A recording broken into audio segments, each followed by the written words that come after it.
राधा स्वामी दयाल की दया, राधा स्वामी सहाय, राधा स्वामी।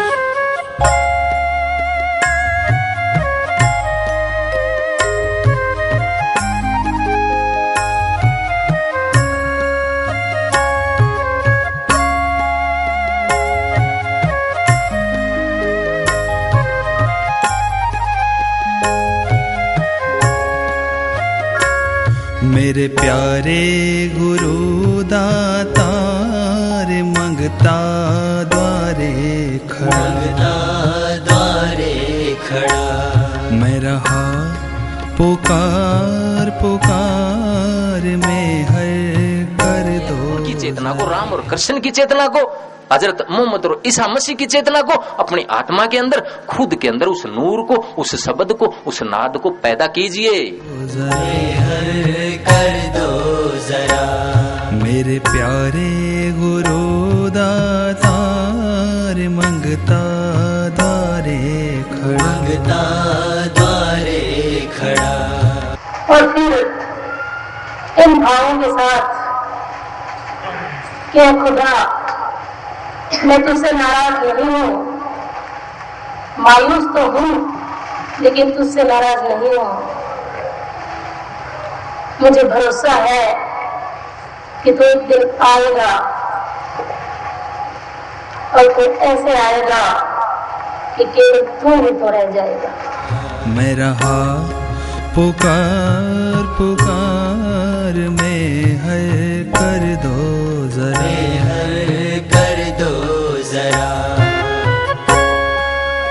राधा स्वामी दयाल की दया, राधा स्वामी सहाय, राधा स्वामी।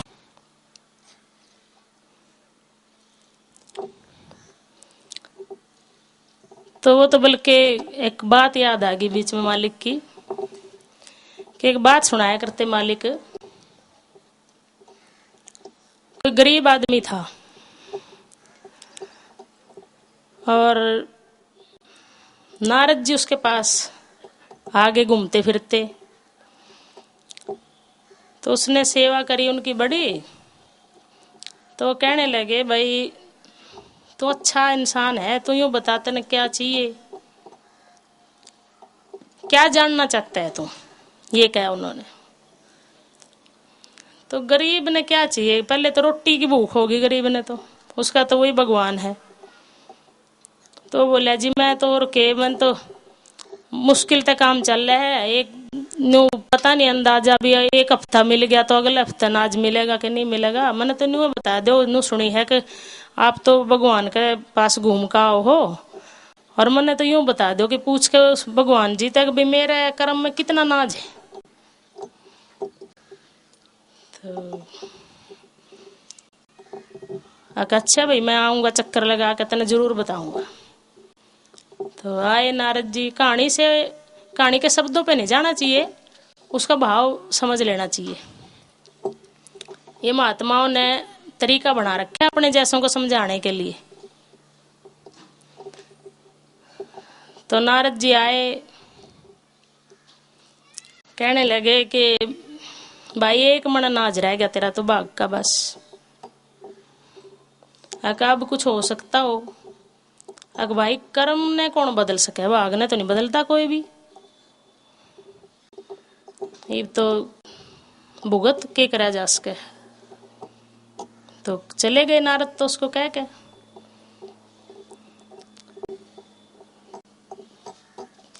तो उसके किसी के साथ मित्रता थी, तो उसका मित्र आया उसने मिलने, तो उसका चेहरा उदास देखा। तो बोले, भाई क्या बात है, आज तो बड़ा दुखी है। अगर भाई क्या दुखी हूँ, यह बात हुई आज ऐसे ऐसे। अगर भाई तू यूं कर, मैंने गुरु धारण कर रखा है और मैं तेने वहां लेके चलूं, तेने कोई न कोई रास्ता तो जरूर मिलेगा। तो वो उसको ले गया अपने गुरु के पास। तो उससे बातचीत पूछी, भाई तू उदास मत हो, और तू यूं बता मैंने कि जो मैं बात बताऊंगा वह करेगा तू। एक हाँ जी। तू 10 किलो अनाज तेरे पास जो पड़ा है घर में 20-25 जितना भी हो, उसमें से सिर्फ तो 10 किलो अनाज भूखे और गरीब लोग जो भूखे हैं उनको खिला दे, दान में लगा दे, और फिर आऊंगा मैं तेरे पास घूमता फिरता, आगे क्या करना है मैं फिर बताऊंगा। ठीक है जी। तो उसने लगा दिया। तो कुछ दिन बीते तो एक ऊंटों का व्यापारी घूमते घूमते उधर से निकला। तो उसके पास उसकी आदत थी एक कि राहगीर जो भी वहां से गुजरता तो एक चाहे वो पानी ही पिलाए, एक प्यार बांटने की एक आदत थी उसके अंदर। तो उस बड़े प्यार से बोलिया, उसके मन में तो भय विचारे गए कि मेरा अनाज तो खत्म होने को है और इसके साथ तो आदमी भी बहुत हैं और ऊंट भी, किस तरह तो सेवा करूंगा और क्या करूंगा। लेकिन उसका जो प्यार था वो झाल मार रहा, वो रुक नहीं रहा। वो कहते हैं ना, जिस तरह बिच्छू डंक मारने से नहीं रुका और महात्मा उसको निकालने से नहीं रुका, तो उससे भी नहीं रुका जा रहा।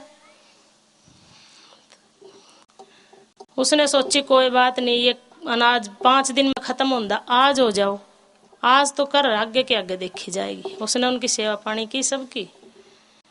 तो फिर ऊँटों का व्यापारी आराम करने के बाद बोलिया कि भाई ऐसा है, मैंने किसी आदमी की तलाश थी कि जो मेरे ऊँटों ने संभाल सके, और तू बड़ा सच्चा सुच्चा आदमी है और मन तेरे ऊपर भरोसा है। अगर भाई मेरे साथ तो जान ना पहचान, अगर बस होगी,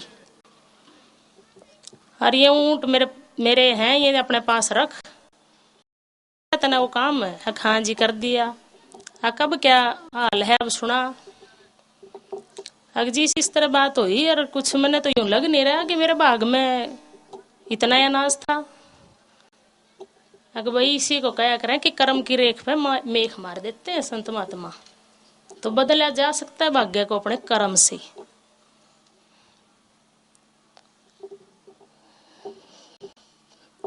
तो नारद जी आए। अगर भाई ये किस तरह सारा काम, कुछ और ही लीला हो रही है तेरे पास। तो उसने बताया जी इस तरह की बात थी। हाँ भाई ये बात तो है कि गुरु तो रास्ता बतावे तो कर्म की रेख पे मेघ लग सके। तो उस भाई की बात चल रही थी, तो मैं कहा भाई मेरे मालिक तो इस तरह की बात बताया करते। और एक मैं ये कि जहां भी तेरा दिल मानने, मैं ये नहीं कहती कि तू इस सत्संग में आया है तू यहाँ से नाम ले या तू यहाँ से जुड़, जहां तेरा दिल बहे अंदर से, अंदर की तेरी स्वीकृति हो, जहां चाहे तेरी पत्थर में हो, पर तू एक जगह डट जा। ये बात तो सच है कि जितनी जहां तक की चीज होगी आपको उतना ही रास्ता बताओगी। लेकिन काम पत्थर भी कर देगा संसारिक काम, तो अगर एक जगह आदमी डट जाए तो। डटना ही बड़ा कठिन काम है, आदमी डटता ही नहीं। मेरे मालिक क्या करते, डटा रहे मथो डावा डोल, डिगे की कोड़ी नहीं डटे के लाखों मोल। तू बांध कमर क्यों डरता है, फिर देख खुदा क्या करता है। तू सरकै डिंग 1 मैं सरकूं डिंग 8, तू जो करड़ा होए तो मैं हूं करड़ा काट। और फिर एक बात और कहते थे कि अगर तू 8 सरक ले तो मैं गोदी में उठा लूं। हमारी कमी रहती है मेरे भाई और बहनों, हम अपने खुदा के चरणों में इतना समर्पण नहीं कर पाते जितना एक बच्चा माँ बाप के पास करता है। उसको कोई परवाह नहीं होती।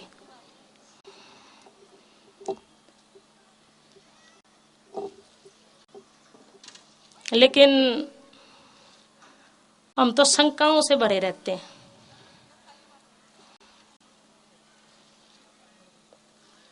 और जहां शंका होगी, दूई होगी, तो कैसे बात बनेगी। तो बात उस भाई की चली थी, तो उस भाई और बहन को बातचीत की, बताया, मैं कहा भाई तुम्हारे मन में ये है तो कम से कम तुम 2 दाने जानवरों को तो डाल सको हो, और कोई ऐसा तेरे को नजर आवे कि हाँ ये तो पेट में ही डालेगा खाना, उसको तो खिला सके है, कुछ तो मदद कर सकते हो किसी गरीब जरूरतमंद की। तो हाँ जी ये तो मैं कर दूंगी। तो मेरे को नहीं पता उन्होंने क्या क्या करा। कुछ टाइम बाद फिर वो आए और कहने लगे कि जी हमारी तो दुकान भी मिल गई हमारे को और हमारा सारा काम ठीक चल रहा है। मैं कहा भाई अगर आपने ये सब कर दिया, मैं बिल्कुल नहीं करा किसी ने भी, आप डटे, आपने अपने मन के ऊपर, मन आपके ऊपर असवार था, आप मन के ऊपर असवार हो गए अब, और एक जगह रुक गए, आपकी ताकत इकट्ठी होगी और आपके अंदर की ताकत ने आपका काम करा। और मुझे ये भी कई सत्संगियों में है ये चीज भी, एक यूं भरम रहता है कि यूं ठीक है, एक भगत की भावना होती है, एक सत्संगी की, एक हर आदमी की एक बात होती है कि कोई बात मन में सोच ली, हाँ भाई ये बात पूरी होगी मेरी, चल मैं ये प्रसाद लेकर जाऊं या ऐसा करूं, होता है सबके अंदर एक ख्याल। लेकिन पता नहीं क्यों मैं सही हूं या गलत हूं, मैं ऐसा सोचती हूं कि उसके लिए भी यूं ना बंद हो कि हम वहीं इस चीज को लेकर जाएं। आपको कोई दिख जाए जरूरतमंद, हम क्यों नहीं देख सकते अपने मालिक को सबके अंदर।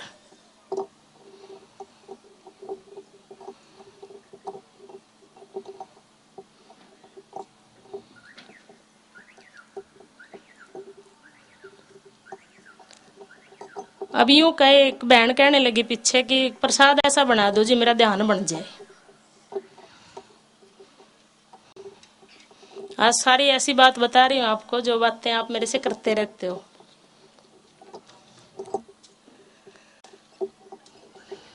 तो भाई प्रसाद बनाने से तो ध्यान बिल्कुल नहीं बढ़ सकता।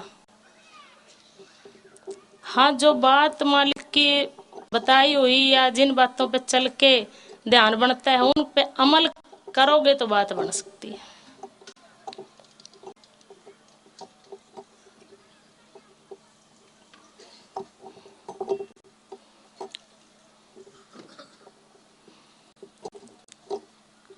सारा दिन तो उलझे रहे हम किसी और चीज में, और फिर यूं कहेंगे कि ध्यान में बैठते हैं ना जी हमारा मन नहीं डटता। एक बेबे पीछे कहने लगी, न बोली बहन जी जब भी ध्यान में बैठूं चाहे तो मैंने अपनी स्वेटर दिखे हैं, और चाहे मेरी दिरानी जिठानी गले जो सी बात हो है ना वो सारी उस टाइम याद आवे। माँ भाई मन का तो यू काम है, लेकिन आपको वहां उसके लिए अगना जी में मेरा चसक है और मैंने सही बात बता दो। माँ भाई सही बात के लिए तो हमने थोड़ा सा माहौल तैयार करना पड़ेगा। मखा आप सुबह उठो तो कोई ऐसे भक्ति संगीत अपना घर में चलाओ, कोई शब्द बाणी किसी की भी गाई हुई हो, इतने मत बंदो कि किसने गा रखी है, कोई भी शब्द हो, कोई भजन हो, ऐसा बस जो एक मालिक के चरणों में जिसकी यूं लगे कि हम मालिक से बंदगी कर रहे हैं। कुछ देर के लिए तो हम बच्चे बने उसके, एक प्यार हमारे अंदर से बहे, हर चीज से टूट के थोड़ी देर तो जुड़े।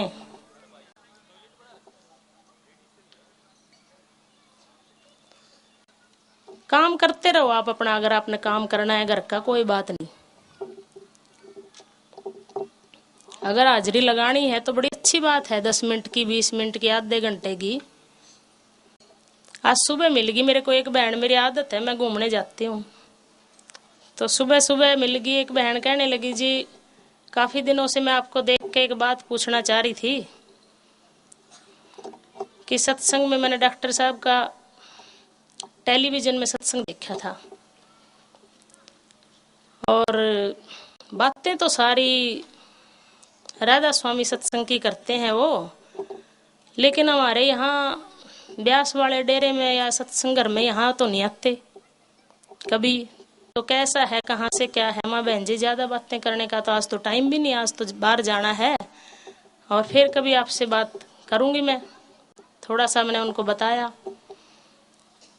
तो वो कहने लगी बस एक बात बता दो जी कि ध्यान कितना करना चाहिए। मैं कहा बहन जी, या कोई तो कहा है 2.5 घंटे कर लो, कोई कहा है 10 मिनट कर लो। अगर आज बस मैंने भागते भागते या बात तो बता ही दो आप।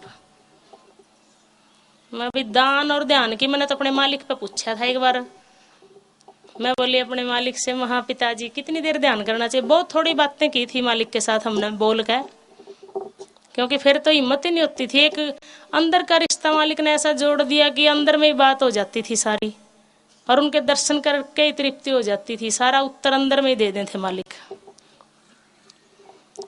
तो उनसे पूछा कि कितना ध्यान करना चाहिए, तो मालिक बोले भाई दान की ध्यान की तो कोई म्याद नहीं, कितना ही कर लो। तो माँ बहन जी मेरे मालिक ने तो ये जवाब दिया था मेरे को तो। और बाकी माँ अगर माँ कबीर साहब ने, महापुरुषों ने दिन के 24 घंटों के हिसाब से माँ 10वां हिस्सा 2.5 घंटे बता रखा है।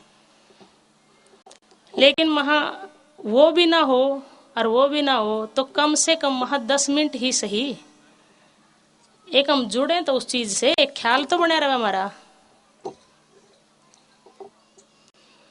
तो मैं सुबह सुबह उठ के थोड़ा सा मैं बात उस बहन की जो कर रही थी बीच में, तो मैं भी शब्द बाणी को ऐसे लगाओ, ऐसा ख्याल बन जाए। और ध्यान में बैठने से पहले थोड़ी सा एक आदत बनाओ अपनी सुमरण करने की, थोड़ी देर की।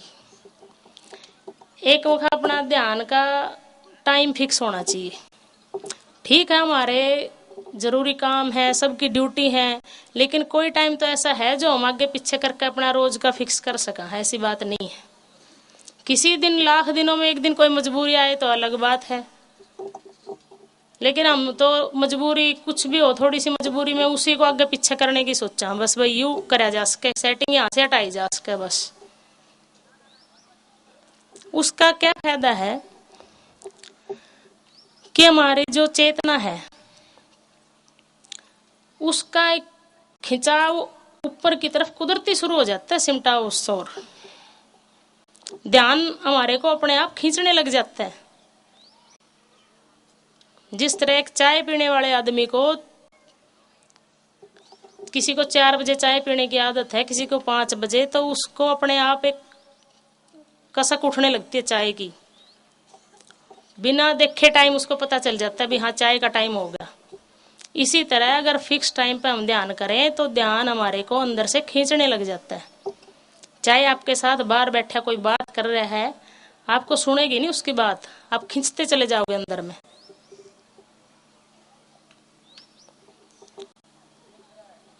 तो शुरुआत में ये चीज जरूरी है। बंदे टाइम का तो आपको करना ही करना चाहिए, क्योंकि उससे तो फायदा मिलेगा ही मिलेगा। एक आसन ऐसा होना चाहिए जिसपे हम बार बार हिले डुले नहीं। वैसे तो मुर्गाबी आसन बताया जाता है, लेकिन किसी ने कोई शरीर की ऐसी समस्या हो कि एक एक 5-5 मिनट में 2-2 मिनट में अगर आसन बदलता है तो उसका कोई फायदा नहीं होगा फिर, क्योंकि जो खिंचाव जो सिमटाव शुरू हुआ है वो वहीं से टूट जाएगा दोबारा। अगर आसन पे बैठ के और हमने ये ख्याल हमारा बार बार आसन की तरफ जा रहा है तो हमारे को फायदा नहीं होगा ध्यान का। तो आसन ऐसा होना चाहिए जिसपे हम बार बार हिले डुले नहीं, हमारा ख्याल नहीं भटके। तो तन तो हो गया, फिर टाइम भी हो गया निश्चित, और हमारा जो विचार था उसको पवित्र करने का काम किसने कराया कि जो पहला विचार दिन का जो पहला ख्याल है, आप करके देखना कि आप सुबह जो शब्द चढ़ाओगे या गाने चढ़ाओगे, आपके घर में बच्चे और आप भी खुद गुनगुनाओगे उसको। दिन में किसी भी टाइम ख्याल आएगा तो अनजाने ही आप बोलोगे उस चीज को।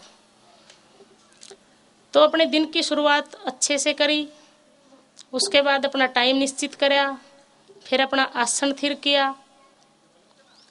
फिर बात आई मन की। तो मन की आदत है दौड़ना, ये दौड़ेगा। जब ध्यान ही इतना बढ़ जाएगा कि अंदर में प्रकाश की बाढ़ से आ जाए और आपको शब्द पकड़ के बिठा ले, तब तो अलग बात है। फिर तो बैठे उठे खड़े उताने कहें कबीर हम उसी ठिकाने। फिर तो आप किसी आसन पे बैठिए लेटिए, लेकिन ये बड़ी बाद की बात है।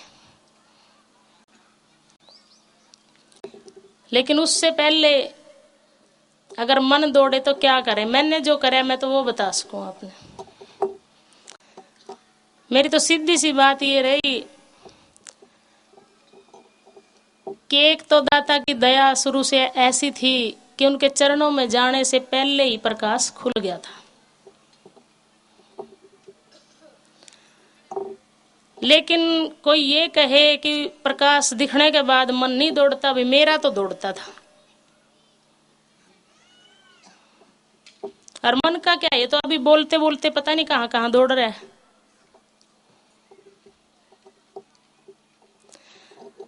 तो मेरे को तो एक सरल सा उपाय मिला कि जब ध्यान में बैठने के बाद मन दौड़ने लगे तो मैं उसको अपने मालिक के चरणों में दौड़ा देती थी कि मेरे मालिक वहां खड़े थे, हमारे को इस तरह से प्रसाद दिया, ये बात की, सत्संग था, ऐसे ये बैठे थे, यूं था, बस उनका रूप।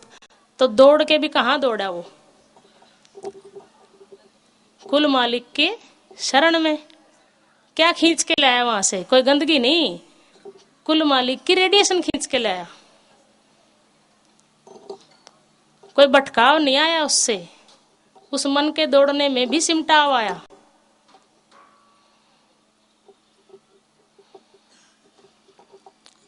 तो जो चीज आपको कोई ऐसी लगे, जो आपका कोई इष्ट हो या जो जिसमें भी आपकी प्रीत हो, जहां आपका मन भटकने से हटे, तो अपने मन को वहां लगा दो।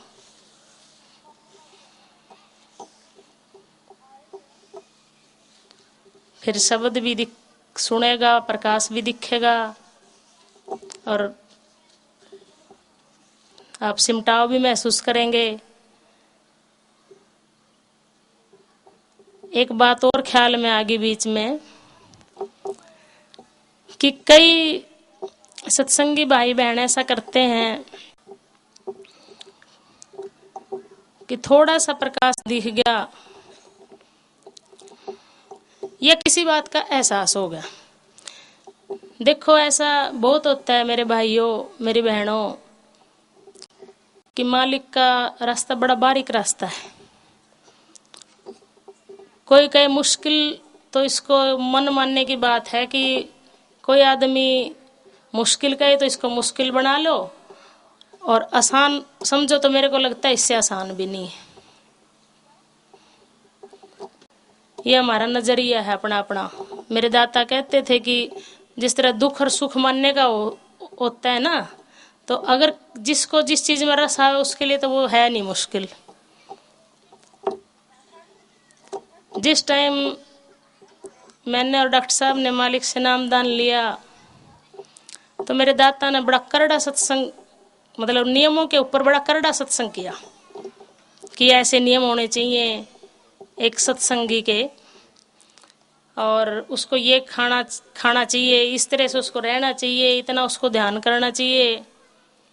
तो एक भाई बीच में उठ गया सत्संग के बीच में ही, और वो उठ के बोल रहा है, जी इतना करड़े नियम तो कोई निभा नहीं सकता, आप नो करो, इसने सारी संगत ने अड़े रख लो।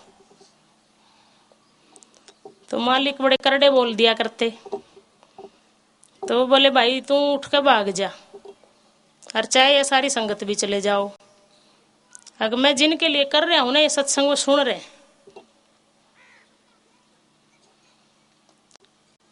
तो ये तो उनका प्यार था, उनका बड़प्पन था कि क्यों इतना प्यार वो देते थे। हम तो अपने आप को इस लायक ना तो कभी थे और ना अब हैं। तो ये तो मानने की बात है। एक आदमी तो उन नियमों में बड़े प्यार से जीतता है। अगर हमारे को यूं लगे हर पल मेरा खुदा मेरे साथ है तो कोई नियम मुश्किल नहीं।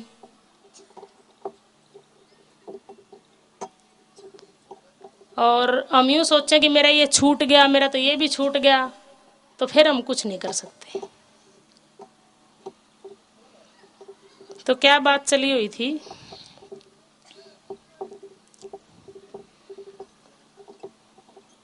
है भाई?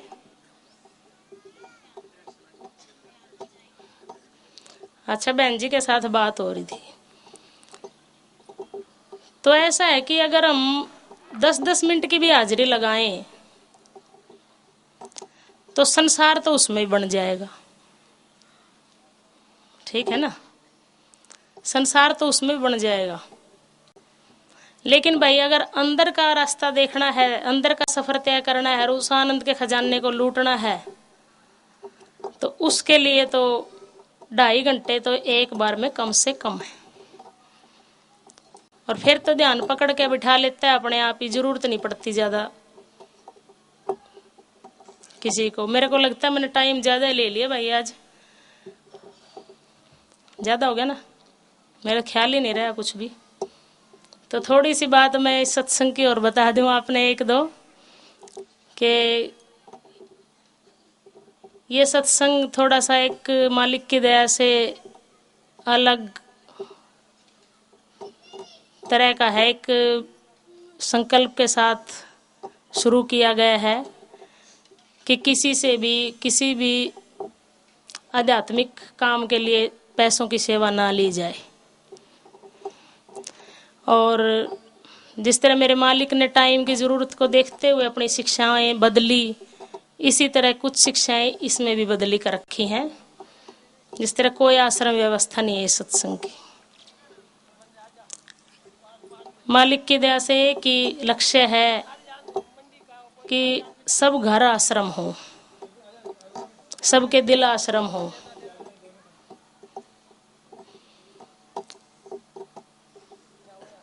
सारे एक दूसरे से, पूरी कुदरत से एक प्यार का रिश्ता हो, और सब एक यूं ना बंधे कि एक गुरु के पास जाके तो हम पैसे चढ़ाएं और बराबर में एक आदमी दुखी पड़ा तो उसकी हम मदद ना करें। तो एक कोशिश है, एक सिर्फ प्रेम दान चाहिए और कुछ नहीं सत्संग में। एक ऐसा प्यार का धर्म पनपाने का एक सपना है हमारा, और मालिक की मौज है, उनकी दया है, जितना वो पूरा करें तो भी उनका और ना करें तो भी उनका। कि एक ऐसा धर्म हो, प्यार का धर्म, जिसको एक प्यार को तो एक पौधा भी मानता है, एक पशु भी मानता है, एक पक्षी भी मानता है, जिसमें कोई जाति, संप्रदाय, मजहब, कोई दीवार ना हो। तो कई बार अनजाने में कई पैसे रख जाते हैं कोई चीज़, तो आपसे विनती है मेरी सबसे कि यहाँ ऐसा कोई सिस्टम नहीं। एक प्यार चाहिए आपका, बस बड़ों का आशीर्वाद चाहिए। और अगर कोई इच्छुक हो तो नामदान लेना, किसी के कहने से कोई मत लेना।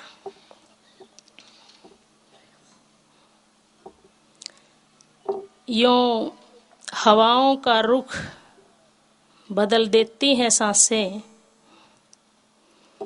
यूं हवाओं का रुख बदल देती हैं सांसें, हर नामुमकिन को मुमकिन कर देती हैं सांसें, तूफान में शांति को पा लेती हैं सांसें, गर तेरे प्यार में लिपटी हो सांसें।